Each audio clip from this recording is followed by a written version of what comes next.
News now, where it appears California is staring down a massive budget crisis, an $18 billion deficit next year and $35 billion the year after.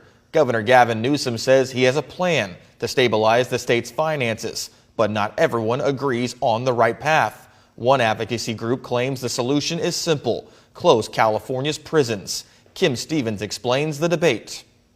Each year, California pays $127,800 for every person whose address is a state prison. That's according to the Legislative Analyst Office.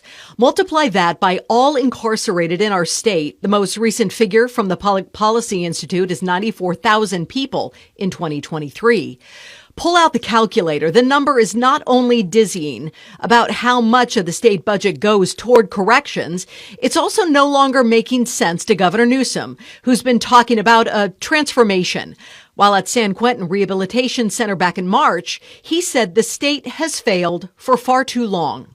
2/3 of folks, Senator says, coming out of the prison every single year, or at least within 3 years, violate some probation order or commit another damn crime. I mean, 2/3, and we perpetuate that system and we call that system somehow public safety oriented.